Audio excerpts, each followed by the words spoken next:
At my baby shower, my mother-in-law handed me a dog bowl and said, "Since you can't give us a baby, this suits you." I smiled, raised my glass and said, "Funny, Linda. I brought something too, something that might change how you see your precious son forever." The room went silent. I still remember the first time I took a pregnancy test. The excitement, the butterflies, the way Chris hovered outside the bathroom door asking, "Well? Anything?" Every 28 days became a cycle of hope and devastation that slowly chipped away at my soul. That was 5 years ago. 5 years of negative tests lined up like little plastic tombstones for dreams that never had a chance to live. Today marks the 61st test. I've counted each one, kept them hidden in a shoebox at the back of my closet where Chris won't find them. He stopped waiting outside the bathroom door somewhere around test 37. "It's negative," I announced to our empty bedroom. Chris left for work early again, avoiding the monthly morning ritual. The distant slam of cabinet doors tells me he's still home, hiding in the kitchen. I drop the test into the trash can and wash my hands thoroughly, as if I could somehow rinse away the disappointment. When I enter the kitchen, Chris barely looks up from his coffee. "No luck?" he asks, though we both know the answer. "Not this month," I reply, reaching for a mug. My voice sounds hollow even to my own ears. There's a heaviness between us that wasn't there in the beginning, when each negative result was met with, "We'll try again next month," and comforting embraces. Now it's just silence and averted eyes. "Mom called," Chris says, changing the subject. "They want us over for dinner on Sunday." My stomach clenches. "Linda." My mother-in-law with her razor-sharp comments disguised as concern. "Do we have to? I've got that presentation to prepare for Monday." "Amanda," Chris sighs, his voice tinged with that familiar mix of exhaustion and irritation. "It's just dinner. She misses us." What he means is she misses him. Linda tolerates me as the woman who married her precious son, and fails month after month to produce the grandchild she desperately wants. Fine, I concede, because it's easier than fighting. But I'm leaving by 8. Sunday arrives with depressing inevitability. Linda's suburban ranch-style home looks exactly like every other house on Maple Drive, except for the garden gnomes she collects like silent, judging sentinels. The smell of pot roast hits me as we walk through the door. Linda's specialty, cooked perfectly as always. There they are. Linda's voice carries from the kitchen. She emerges wiping her hands on a dish towel, embracing Chris first, always first, before turning to me with a practiced smile. "Amanda, sweetie, you look tired. Are you sleeping okay?" Translation: "You look awful. No wonder my son isn't happy." "I'm fine, Linda. Just busy at work." I hand her the bottle of wine we brought, which she accepts with a nod. "Well, come in, come in. Your cousin Sarah just had her baby, Chris. The pictures are adorable. I put them on the fridge." The evening progresses with predictable precision. Linda's dining room, with its formal cherry furniture and china cabinet displaying wedding gifts she never uses, feels suffocating. Throughout dinner, she peppers the conversation with updates about everyone who's recently reproduced. And Julie's expecting twins. Can you imagine? She's going to have her hands full. Linda laughs, serving apple pie. Sarah says the delivery was easier than she expected. Just 6 hours of labor. She's already talking about having another. I focus intently on my dessert, counting the apple slices to keep from screaming. Chris says nothing, just nods and smiles. He never defends me. Never changes the subject. Sometimes I wonder if he enjoys watching me squirm under his mother's scrutiny. "When's it going to be your turn, Amanda?" Linda asks, her voice dripping with false sweetness. "Chris would make such a wonderful father." There it is. The question she asks every single time we visit. "We're working on it, Linda," I reply, the practiced response automatic now. "Well, don't wait too long. The clock is ticking, you know. Women have a finite window." She taps her wristwatch for emphasis. On the drive home, Chris and I sit in silence until I can't stand it anymore. "You could have said something." "What do you want me to say, Amanda? You know how she is." "That's not an excuse," I snap. "She treats me like I'm defective and you just sit there." Chris grips the steering wheel tighter. "Look, I'm caught in the middle here. She's my mother. And I'm your wife." The words hang between us, heavy with all the things we no longer say to each other. The next morning, I find myself staring at the calendar on my desk at work. My period is 4 days late, but I'm afraid to hope. I've been late before only to be crushed by disappointment. My coworker Jen stops by my cubicle, coffee in hand. You okay? You've been staring at that calendar like it holds the secrets of the universe. I force a smile. Just tracking a project deadline. Later that week, during my annual physical, Dr. Mitchell reviews my chart with the same professional warmth she's shown for years. Everything looks good, Amanda. Your tests are all normal. All normal. I repeat, the words catching in my throat. Even my hormone levels? Fertility markers. She glances up, her expression softening. Yes, everything indicates normal reproductive function. Are you and Chris still trying to conceive? The question hits me like a physical blow. 5 years, I whisper. Dr. Mitchell's brow furrows slightly. Have you both been tested? Sometimes male factors can. Chris refuses, I interrupt. He says it's probably me, that his family has never had issues conceiving. She hands me my medical records, pointing to specific test results. Amanda, there's nothing in your workup that would explain difficulty conceiving. Nothing at all. I stare at the paper, the black and white evidence contradicting everything I've come to believe about myself. For years I've carried the weight of our failure to conceive. For years Linda's comments have cut deeper because I believed them. Walking to my car, clutching the folder with my test results, something shifts inside me. A tiny spark of anger ignites where shame once lived. 3 days later, a pale pink envelope arrives in our mailbox addressed to me. Inside is an invitation written in Linda's unmistakable flowing script. You're invited to a special gathering to celebrate new beginnings. The date, time, and her address are listed along with a note. No need to RSVP. Just come as you are. I trace the embossed border with my fingertip, confusion giving way to suspicion. Linda has never thrown me a party. Why no? The answer comes when I turn over the invitation and see 2 words written in smaller text. Baby shower. I hold the baby shower invitation between trembling fingers, the words baby shower, mocking me as the pieces click into place. This isn't a celebration, it's an ambush. A public humiliation orchestrated by Linda. 5 years of failure on display for everyone to see. Chris, I call out that evening, my voice steadier than I feel. We need to talk. He's lounging on the couch, scrolling through his phone. The physical distance between us a perfect mirror of our emotional state. About what? I hand him the invitation.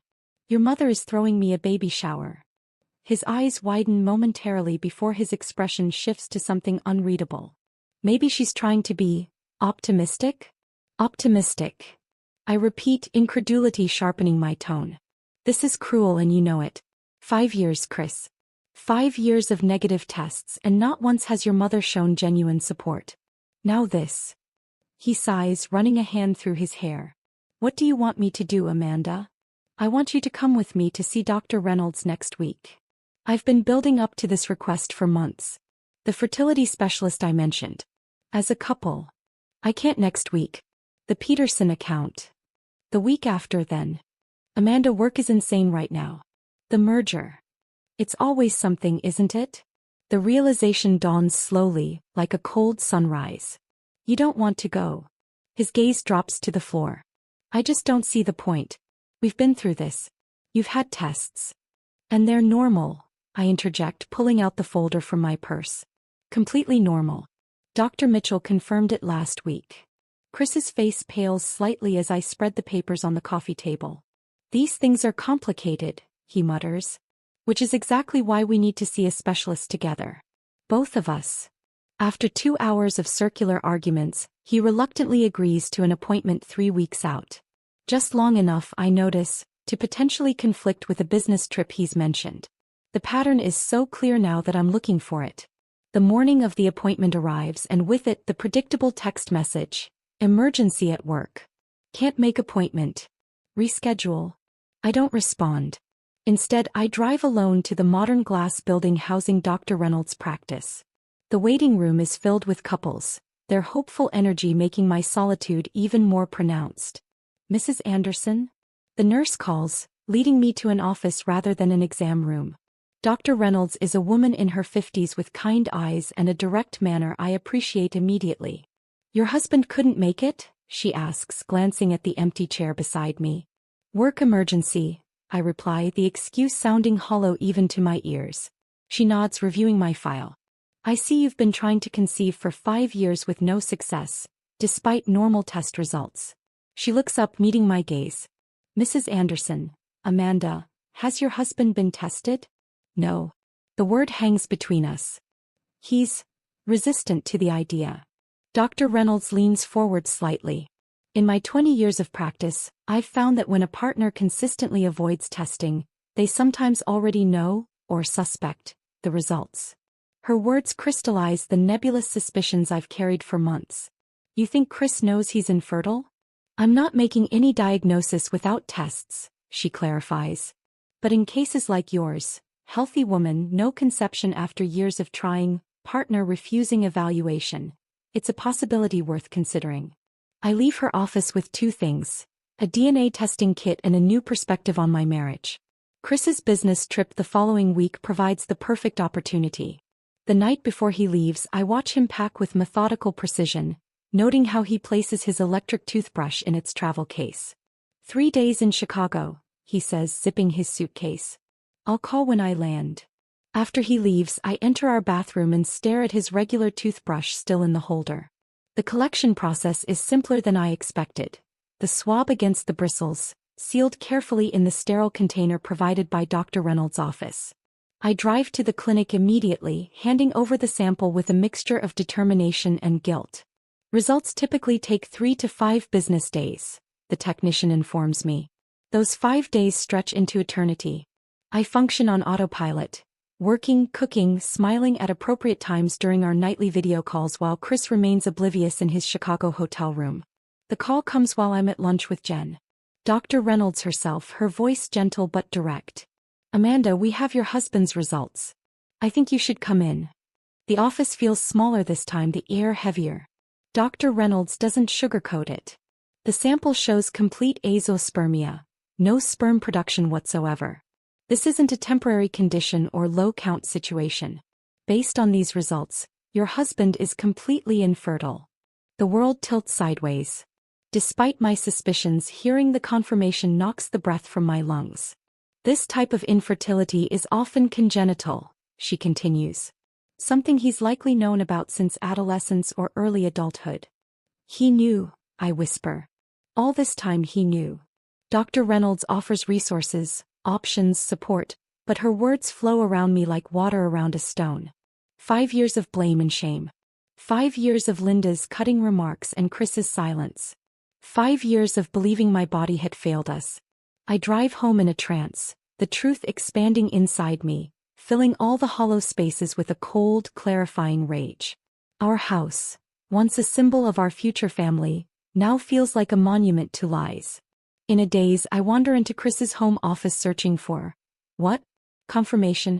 Evidence? In the bottom drawer of his desk I find it, a bottle of prenatal vitamins. Not mine. New, sealed, with a handwritten note taped to the cap in Linda's flowing script. For when she finally accepts reality and you can move forward with someone who can give you children. Reality crashes over me like a wave. Not only did Chris know about his infertility, but he and Linda have been planning for a future without me. The vitamins weren't meant for me. They were meant for whoever would replace me once I was discarded for failing at something that was never possible to begin with. I sink to the floor, the bottle clutched in my hand as the final pieces of the puzzle lock into place. The baby shower invitation suddenly makes perfect, terrible sense. A public breaking point designed to end our marriage on Linda's terms. But Linda doesn't know what I know now. And Chris doesn't know that I know either. For the first time in 5 years I feel a strange sense of power. The truth has been unearthed, and with it, a determination I thought had withered away through years of disappointment. I place the vitamins back exactly as I found them and close the drawer. Then I pick up my phone and make an appointment. Not with Dr. Reynolds this time, but with another specialist altogether. One who can help me move forward on my terms. The specialist I made an appointment with is Dr. Vivian Chin, who specializes in reproductive options for complex situations. She listens intently as I explain everything. The test results, the prenatal vitamins, the years of deception. So you haven't confronted your husband yet? She asks, her expression professional but compassionate. Not yet. I wanted to understand all my options first. Dr. Chin outlines various paths forward: divorce, counseling, donor sperm. Each possibility branches out before me like roads on a map. By the time I leave her office, I have a plan and something I haven't felt in years: agency. Chris returns from Chicago with a small gift: a ceramic mug with the Chicago skyline. A peace offering, perhaps, or a token of guilt. He places it on the kitchen counter between us, a miniature monument to our fractured marriage. "How was your week?" he asks, loosening his tie. I take a deep breath.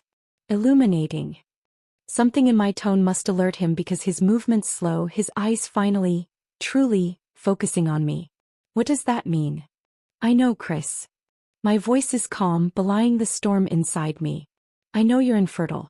I know you've always known." The color drains from his face. He opens his mouth, closes it, then grips the counter edge. "How? Does it matter?" "What matters is you let me believe it was my fault. For 5 years. Amanda, I can explain." "Please do." I cross my arms, steeling myself. "Explain why you watched me cry every month. Why you let your mother torment me about something that could never happen." He sinks into a kitchen chair, suddenly looking smaller. "I was diagnosed when I was 16. Some childhood illness. Mumps, they think, caused it. Mom took me to specialists, but the prognosis never changed." His voice cracks. "Do you know what it's like to be told at 16 that you'll never have biological children?" Despite everything, a flicker of sympathy stirs within me. "It must have been devastating. But that doesn't explain why you hid it from me when we got serious. When we got married." "I was going to tell you," he insists, tears forming. "But then Mom said." "Linda," I interrupt, the name bitter on my tongue. "Of course. She said if you really loved me it wouldn't matter. That we could adopt or something later. But she also said." He hesitates. "Said what, Chris?" "That if you knew before we were married you might leave. That lots of women want biological children and I might lose my chance at happiness." A tear slides down his cheek. "She said after we were married for a while, if children became important, we could say we discovered the issue together. That it would be easier that way." The calculated cruelty of it steals my breath. "And the monthly pregnancy tests? Watching me fall apart? Was that easier?" "I didn't know how to tell you after so much time had passed." Mom said. "Stop telling me what Linda said." My palm slams against the counter, the sound sharp in our kitchen. "You're a grown man, Chris. You made these choices. You chose to lie to me every single day for years." His shoulders slump. "You're right. I was a coward." "And the prenatal vitamins in your desk?" The note from Linda. His head snaps up, genuine shock crossing his features. "What vitamins? What note?"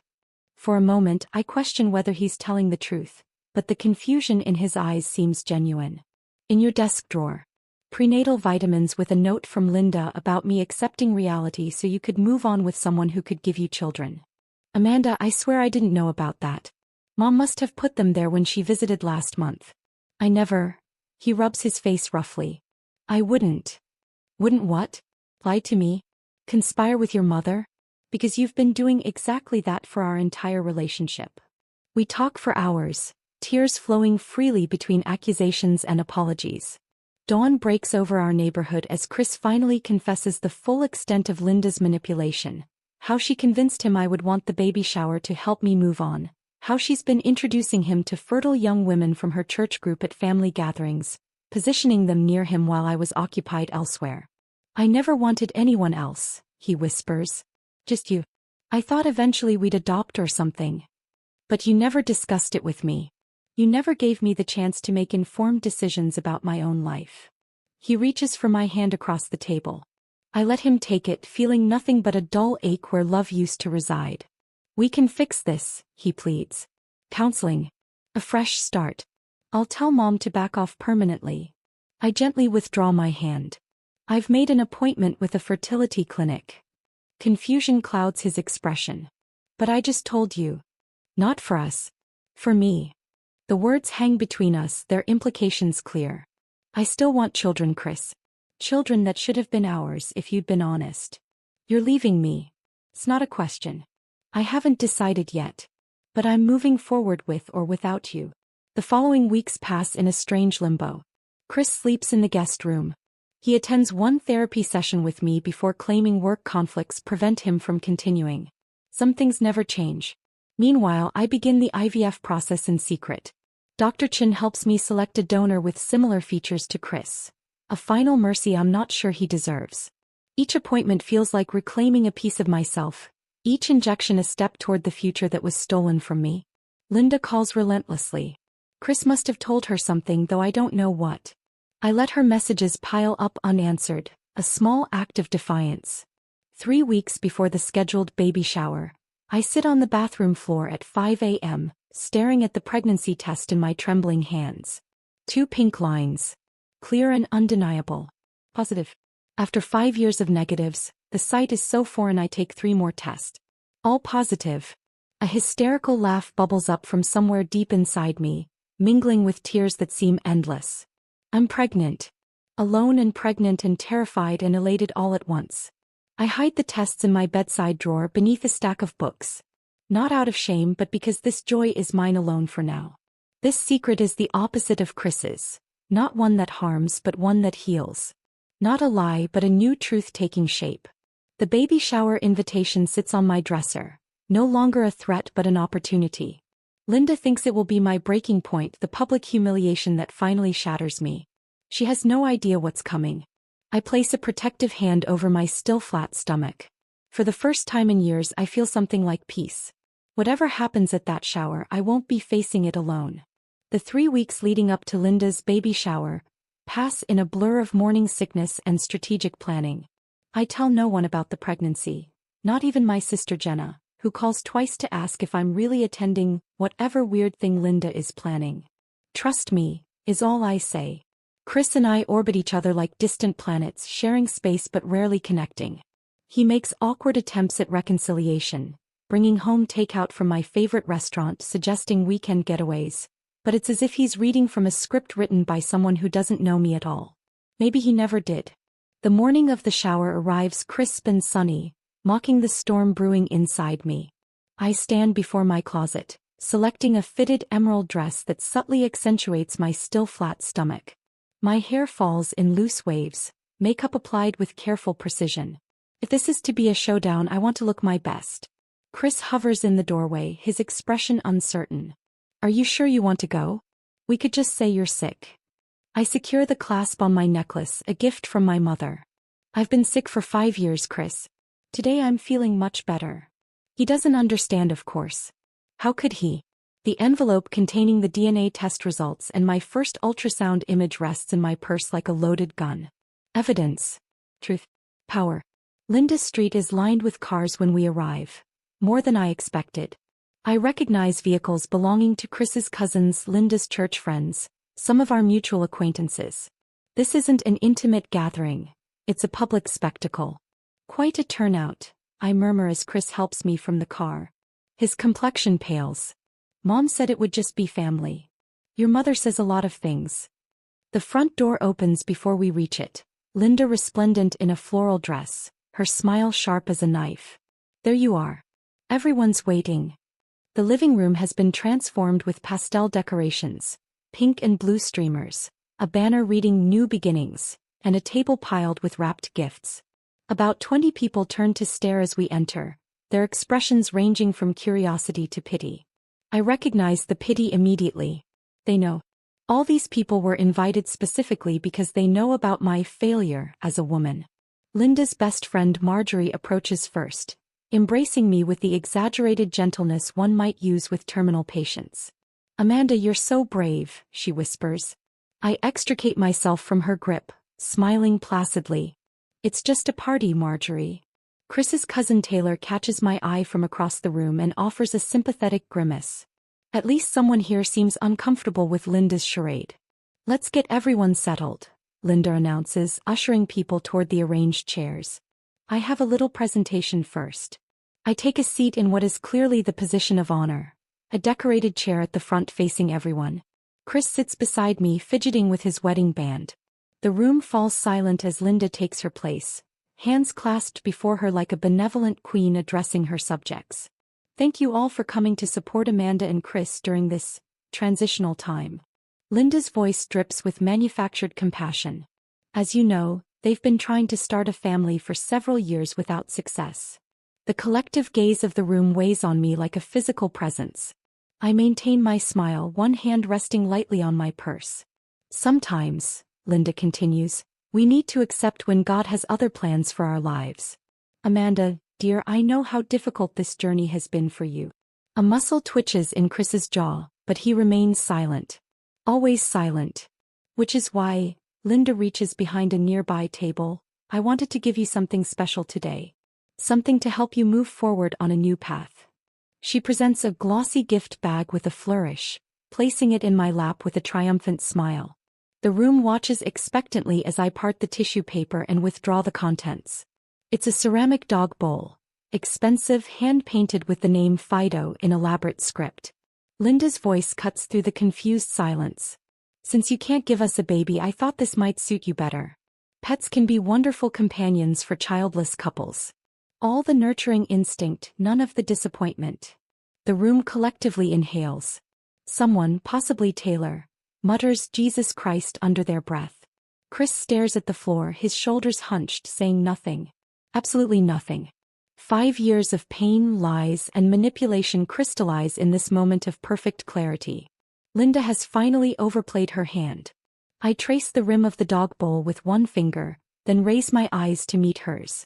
The smile that spreads across my face seems to unnerve her.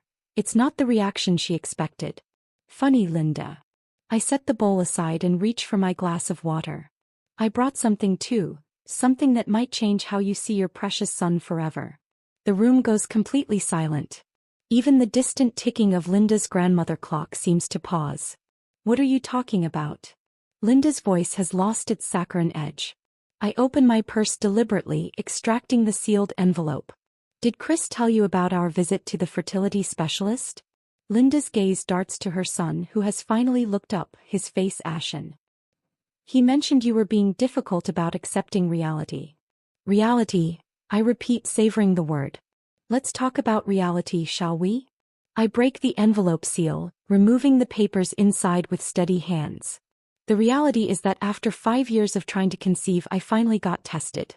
My results were completely normal. Linda waves dismissively. Tests can be wrong. They can, I agree pleasantly. Which is why I had Chris tested too. The color drains from Linda's face. You did what? Well, not with his knowledge. Just a simple DNA sample while he was in Chicago. Very conclusive results, though. I extend the first paper toward Linda. Your son has complete azoospermia. He's completely infertile, Linda. Has been since adolescence, according to the doctor. Something you've known for, 20 years now? Murmurs ripple through the gathered guests. Chris has buried his face in his hands, shoulders shaking. This is absurd, Linda sputters, not taking the paper. You're making this up. The prenatal vitamins in Chris's desk drawer. Your note about me, accepting reality, so he could move on with someone who could give him children. Was that your plan all along? Humiliate me enough that I'd leave so Chris could start fresh with one of your church girls. I stand slowly, power coursing through me. Only there's one problem with that plan. I withdraw the ultrasound image, holding it up for everyone to see. I'm 8 weeks pregnant. The room erupts in gasps and confused exclamations. Linda's mouth opens and closes without sound. Chris stares at the ultrasound picture, comprehension dawning slowly across his features. But, how? He finally manages. I meet his gaze steadily. Donor sperm. My egg. My body. By choice. Linda finally finds her voice, shrill with outrage. You went behind his back? You betrayed my son. The laugh that escapes me holds 5 years of pain. Betrayal? You want to talk about betrayal, Linda? After what you two did to me. I turn to address the stunned guests. For 5 years I've been told my body was failing. For 5 years, I've endured this woman's thinly veiled insults about my worth as a woman. All while she and her son knew the truth, that Chris couldn't father children and never told me before I married him. Amanda, Chris stands reaching for me. We can talk about this. We're done talking. I step away from his outstretched hand. I came here today to set the record straight before I leave. This baby deserves better than a family built on lies. I'll never forget the chaos that erupted after my announcement. Linda lunged for the ultrasound image, knocking over a tray of finger sandwiches. "You had no right," she shrieked, her perfectly coiffed hair coming undone. "This is my son's life you're playing with." Chris's cousin Taylor stepped between us. "Back off, Aunt Linda. Haven't you done enough?" The room fractured into factions before my eyes. Linda's church friends huddled around her, murmuring about moral decay and traditional families, while Chris's younger cousins and a few of our mutual friends moved protectively toward me. "Is it true?" One of Linda's friends confronted Chris directly. "Did you know about your condition before you married her?"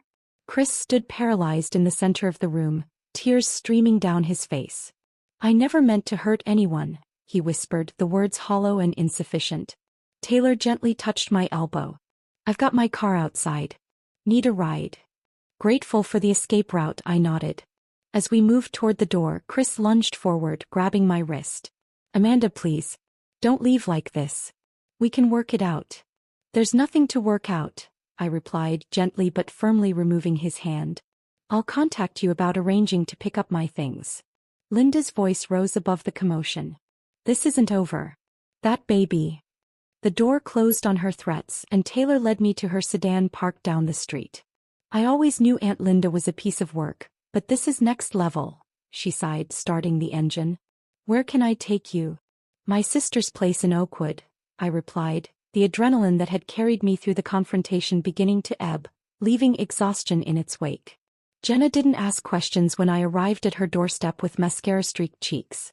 She simply pulled me into a fierce hug and whispered, "Whatever it is, we'll figure it out." That night, curled on her guest room futon, I told her everything. The infertility diagnosis, the years of lies, the IVF decision, the baby shower showdown. She listened without interruption, her expression shifting from shock to outrage to fierce determination. "You're staying here as long as you need," she declared when I finished. "And first thing Monday we're calling my divorce attorney." The following days blurred together, filing for legal separation, arranging for Jenna's husband and brothers to accompany me to the house to collect my belongings, screening calls from Chris who alternated between tearful apologies and desperate bargaining. "I'll go to therapy," he promised during one call I finally answered. "I'll cut Mom off completely. We can raise this baby together." "The foundation's too broken, Chris," I replied, one hand resting protectively over the slight swell beginning to form beneath my navel. "I can't build a life on lies." "Then we'll build a new foundation," he pleaded. "Fresh start. New house, new rules. Anything you want." Part of me, a small wounded part, wanted to believe him. But then I remembered the dog bowl, his downcast eyes as his mother humiliated me, the 5 years of silent complicity. "I'm filing for divorce," I said quietly. "I think it's best if we communicate through our attorneys from now on." 2 weeks later, Linda appeared at my workplace, her normally immaculate appearance disheveled, eyes red-rimmed. My co-workers, now fiercely protective after hearing abbreviated versions of what happened, formed a human barrier. "It's okay," I told them, though my heart hammered in my chest. 5 minutes in the break room. Linda sat across from me, hands trembling around a paper cup of water. For the first time since I'd known her, she seemed diminished, human. "I came to apologize," she began, voice barely above a whisper. "What I did was unforgivable." "Which part?" I couldn't help asking. "Convincing your son to lie to me for our entire relationship? Planning to replace me with someone more suitable? Or publicly humiliating me with a dog bowl?" She flinched. "All of it. I was wrong." "Why now, Linda? Because your plan backfired? Because people at church are talking?" Her gaze dropped to the table. "Chris hasn't spoken to me in 2 weeks. He says he never will again unless I make things right with you." A tear slipped down her cheek. "He's my only child. The only family I have left." Understanding dawned. This isn't an apology. This is damage control. "No, I truly am." "Save it, Linda." I stood, suddenly weary of the drama, the manipulation. "I accept your apology because holding on to anger isn't healthy for me or my baby. But we're done here. There's no relationship to salvage." As I walked away, she called after me, "The baby is still my grandchild." I turned back one last time. "No, Linda. Biology isn't what makes a family. Trust, respect, honesty, those make a family. Something to think about if you ever want to meet this child. Life settled into new patterns as my pregnancy progressed. The divorce proceedings moved forward with surprising smoothness. Chris didn't contest anything, agreeing to my terms without argument. When I declined his offer of child support, this baby was my choice alone. He instead set up a college fund in the baby's name, managed by an independent trustee. Small gestures that came too late to save what we had, but perhaps indicated he was finally growing beyond his mother's influence. Jenna's guest room served as my sanctuary for 3 months until I found a modest 2-bedroom apartment in a friendly neighborhood with good schools nearby. My friends rallied around me in ways I never expected, helping me move, accompanying me to Lamaze classes, organizing a genuine baby shower that celebrated rather than humiliated. Now at 6 months along, my daughter, yes, a girl according to the latest ultrasound, kicks vigorously as I arrange stuffed animals in her nursery. The room is coming together beautifully. Walls painted a serene sage green rather than traditional pink, with botanical prints framed above the white crib my colleagues gifted me. What do you think of this here? Taylor asks, holding up a dream catcher we found at the artisan market last weekend. After the shower incident, she'd reached out and we've developed an unexpected friendship. She's even agreed to be my birthing partner. Perfect, I reply, watching as she hangs it beside the window. My sister Jenna enters with a tray of lemonade, while my friend May finishes assembling the changing table. I ease into the rocking chair, taking in the scene, these strong women who stood by me, this room prepared with love for my daughter, this new life taking shape both within me and around me. Have you settled on a name yet? May asks, accepting a glass from Jenna. I place both hands on my rounded belly, feeling my daughter respond with a gentle roll. Hope, I answer, the name feeling right the moment it leaves my lips. Her name is Hope. The name isn't just for my daughter but for what she represents. The end of years living someone else's lies and the beginning of my own truth. The past 5 years tested me, broke me in ways I never imagined possible. But sitting here, surrounded by authentic love and support, I realize those broken pieces have been reassembled into something stronger, clearer, more honest.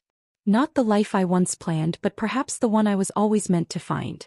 If this tale of sweet revenge kept you hooked, go ahead and hit that like button now. My favorite part was when Amanda calmly smiled and reached for her envelope after Linda presented the dog bowl. That moment when she said, "I brought something too, something that might change how you see your precious son forever," gave me chills. What was your favorite moment? Drop it in the comments below. Don't miss more thrilling stories like this. Subscribe and hit that notification bell so you never miss an upload.